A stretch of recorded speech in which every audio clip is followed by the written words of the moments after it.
कहानी की शुरुआत एक बेहद खूबसूरत और गहरे रिश्ते से होती है। बंटी अपनी माँ शगुन के साथ रहता है। पिता अजय उनसे अलग शहर में रहते हैं। बंटी के लिए उसकी माँ ही दुनिया है। वह अपनी माँ के साथ सोता है, उनसे बातें करता है और उसे लगता है कि उसकी माँ सिर्फ उसकी है। लेकिन घर के सन्नाटे में वह अक्सर अपने पिता की कमी को महसूस करता है। सन्नाटा तब टूटता है जब बंटी को पता चलता है कि उसके माता पिता के बीच तलाक की कानूनी प्रक्रिया चल रही है। बंटी के छोटे मन में यह बात घर कर जाती है कि तलाक का मतलब है हमेशा के लिए बिछड़ जाना। जब उसके पिता अजय मिलने आते हैं तो बंटी खुशी और डर के बीच झूलता है। वह पिता के करीब जाना चाहता है, लेकिन माँ के नाराजगी का डर उसे रोकता है। बंटी अपनी माँ के पल्लू को पकड़कर पीछे पीछे घूम रहा है। शगुन पैकिंग कर रही है और किसी गहरे सोच में है। बंटी धीमी कांपती आवाज में, मम्मी, सब कह रहे हैं कि अब कोर्ट से कागज आ गए हैं। क्या तलाक होने के बाद पापा मेरे पापा नहीं रहेंगे? क्या उनका नाम बदल जाएगा? शगुन बिना मुड़े रूखे स्वर में, बंटी, ये सब बातें तुम्हारे समझने की नहीं है। जाकर अपनी किताबें समेटो। बंटी, पर मम्मी, स्कूल में सब पूछते हैं, क्या अब मुझे किसी और को पापा कहना पड़ेगा? क्या मेरा आधा हिस्सा खत्म हो जाएगा? शगुन अचानक मुड़ती है।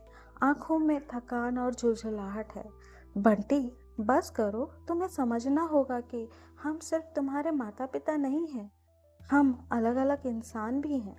मेरी अपनी एक पहचान है, एक खालीपन है जिसे मुझे भरना है।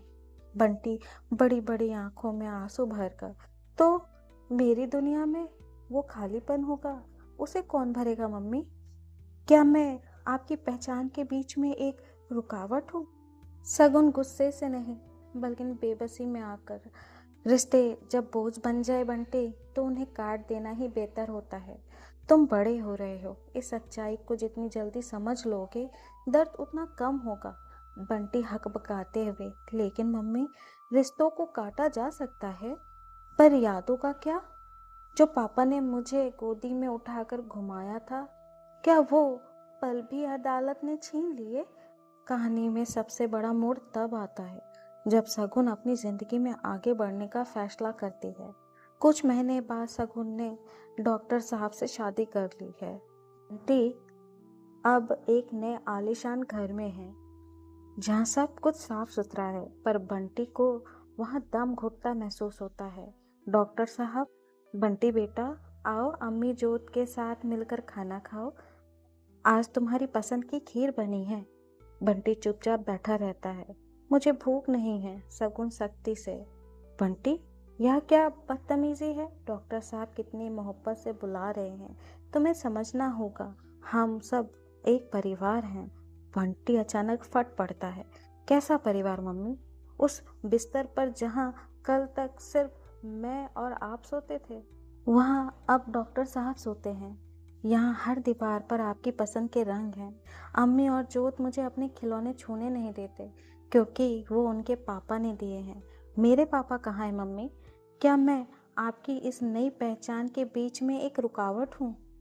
शगुन कठोर स्वर में, बंटी, तुम बड़े हो रहे हो, तुम्हें समझना होगा कि हम सिर्फ तुम्हारे माता पिता नहीं हैं, हम अलग अलग इंसान भी हैं। मेरी अपनी एक जिंदगी है, एक खालीपन है जिसे मुझे भरना था। मैं तुम्हारी माँ हूँ। इसका मतलब यह नहीं है कि मैं अपनी खुशियों की बलि पर खुद को चढ़ा दूँ। बंटी सिसकिसाते हुए, तो मेरी दुनिया में जो खालीपन होगा उसे कौन भरेगा मम्मी? आप और पापा तो अलग हो गए, पर मेरा क्या? मैं तो आप दोनों से मिलकर बना हूँ। क्या अब मुझे खुद को भी बीच से फाड़ना पड़ेगा, ताकि मेरा आधा हिस्सा आपके पास रहे और आधा पापा के पास? बंटी अपने पिता अजय के पास कुछ दिन रहने जाता है। वहाँ भी अजय की नई पत्नी जया है। बंटी, पापा, क्या मैं यहाँ हमेशा के लिए रुक सकता हूँ? मम्मी के वहाँ अब बहुत भीड़ हो गई है। वहाँ मेरा कमरा भी अब मेरा नहीं रहा। अजय अखबार पढ़ते हुए बिना देखे, बंटी बेटा देखो, यहाँ भी चीज़ें बदल गई हैं। जया को शांति पसंद है। तुम थोड़े दिन रहो, फिर तुम्हें स्कूल वापस जाना पड़ेगा। बंटी, पापा, क्या आप मुझे नहीं चाहते? क्या सबने मिलकर ये तय कर लिया है कि मैं एक फुटबॉल हूँ जिसे कभी इधर तो कभी उधर फेंका जाएगा? क्या आपको याद है जब आप मुझे अपने कंधों पे बिठाकर मेला घुमाते थे? क्या वो यादें भी अब गैर कानूनी हो गई हैं? अजय भारी आवाज में, बंटी, रिश्तों को काटा जा सकता है पर यादों का बोझ ढोना मुश्किल होता है। तुम अभी नहीं समझोगे। जिंदगी समझौतों का नाम है। शगुन और अजय एक मेज पर बैठते हैं। बंटी दरवाजे के पीछे से सुन रहा है। शगुन न यहाँ खुश है न वहाँ। इसका व्यवहार हिंसक होता जा रहा है। पढ़ाई में भी पीछे है। अजय, शायद इसे अनुशासन की जरूरत है। हॉस्टल ही एक रास्ता है। वहाँ यह दूसरे बच्चों के साथ घुल मिल जाएगा। बंटी कमरे के अंदर आता है। उसका चेहरा सफेद पड़ चुका है। बंटी, हॉस्टल? क्या हॉस्टल वो जगह होती है जहाँ उन बच्चों को भेजा जाता है जिनका कोई अपना नहीं होता? मम्मी, आपने कहा था कि आप मुझसे सबसे ज्यादा प्यार करती हैं। पापा, आपने कहा था कि मैं आपका गौरव हूँ। तो क्या अब आप दोनों ने मिलकर मुझे अपने रास्तों से हटा रहे हैं? शगुन आंसू पोंछते हुए, यह तुम्हारे भले के लिए है बंटी। बंटी, नहीं मम्मी, यह आपके भले के लिए है, ताकि आप अपनी नई गृहस्थी आराम से चला सके, ताकि पापा अपनी नई पत्नी के साथ खुश रह सके। मुझे भेज दीजिए, पर याद रखिएगा, हॉस्टल से जो बंटी वापस आएगा वो आपका बंटी नहीं होगा। वो बस एक नाम होगा जिसका ना कोई घर है, ना कोई माँ है, ना कोई बाप। ट्रेन चल रही है। बंटी खिड़की के पास बैठा है। बाहर पेड़ पीछे की ओर भाग रहे हैं। शगुन प्लेटफॉर्म पर खड़ी छोटी होती जा रही है। बंटी मन में, मम्मी खड़ी हैं पर वो पास नहीं आ रही हैं। पापा पीछे छूट गए हैं पर उन्होंने हाथ नहीं हिलाया। ट्रेन की पटरी की आवाज़ कह रही है, तलाक, तलाक, तलाक। सब कह रहे थे कि घर टूट गया है, पर आज समझ आया, घर नहीं टूटा, मैं टूट गया हूँ। अब मैं आपका बंटी नहीं रहा, मैं बस बंटी हूँ। हॉस्टल के ठंडे कमरे में बंटी अकेला बैठा है। उसके पास ना माँ का प्यार है ना पिता का साया। वह रोने के बजाय एक डायरी उठाता है।